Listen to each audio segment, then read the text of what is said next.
Bonsoir François. Bonsoir Olivier. On parle de volley avec la France qui joue sa place aux Jeux Olympiques. Oui, ils doivent passer par un tournoi de qualification olympique en Allemagne et les Français ont bien débuté ce tournoi en s'imposant face à la Russie 3-7-1. La Russie qui est quand même championne olympique en titre. Très bon début pour ce que l'on appelle la team Yavbou, comme ça qu'ils se sont surnommés depuis leur victoire lors des championnats d'Europe. Ils doivent remporter ce tournoi de qualification pour obtenir leur billet direct pour les Jeux Olympiques de Rio. Les deuxième et troisième de ce tournoi disputeront un autre tournoi de qualification. Donc c'est compliqué d'aller aux Jeux Olympiques, vous le voyez, mais ça commence bien demain. Deuxième match pour les Français, ça sera face à la Finlande. Alors, Lionel Messi, un festival d'abord, après on parlera d'autre chose. Exactement, Lionel Messi qui a marqué 2 buts, 2 passes décisives pour l'Argentin en Coupe du Roi. 8e de finale aller contre l'Espagnol Barcelone, contre le voisin. Et petit festival de l'Argentin, d'abord 2 buts à la 13e et à la 44e minute sur ce superbe coup franc.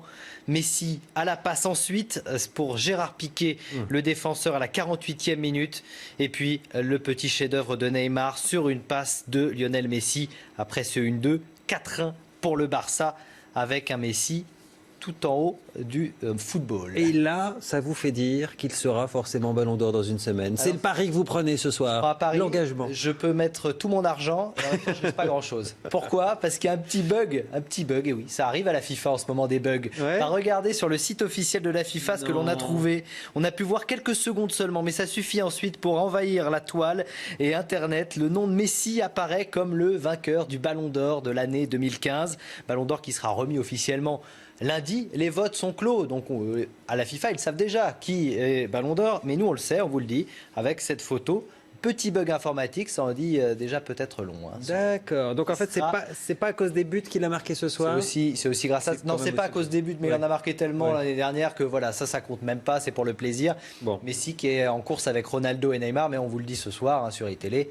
Messi sera Ballon d'Or lundi. Alors, s'il n'est pas Ballon d'Or lundi, je pense que je me cache pendant une semaine. Oui, et puis surtout, à mon avis, vous pouvez commencer à sortir le portefeuille. Allez, on parle de Roger Lemaire, l'ancien sélectionneur des Bleus. Il reprend du service apparemment. Exactement, 74 ans et va devenir entraîneur. Il est nommé entraîneur de Sedan, qui est actuellement en national, 12e de national. Ça vient dans un contexte particulier pour ce club dans les Ardennes, puisqu'un prince saoudien va mettre de l'argent, entrer dans le capital du club pour redonner de l'espoir à ce club historique. 74 ans, Roger Lemaire, ça ne fait pas peur. Au président de Sedan, on va l'écouter, il a été interrogé par Anaïs Castagna aujourd'hui. Vous savez, je crois que sa motivation, elle est intacte. Certains joueurs vont voir, c'est lui qui va prendre la tête des footings. Je crois que là, on ne verra pas qu'il a 72 ans, ou 74 en l'occurrence. Non, mais il est clair aussi qu'on n'est pas fou.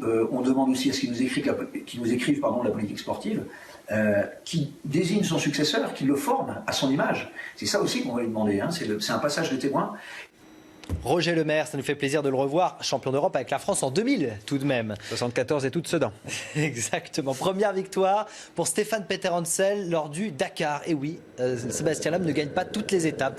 C'était la 4e étape. C'est une tactique, vous allez voir. Peut-être Sébastien Loeb qui avait gagné les 2 précédentes, mais qui reste tout de même en tête du classement général avec 4 minutes 48 secondes d'avance sur le vainqueur du jour, Stéphane Peter Hansel. Il s'est dit que sinon il se ferait crever les pneus pendant qu'il dort et ça c'est pas jouable. Merci François. Merci.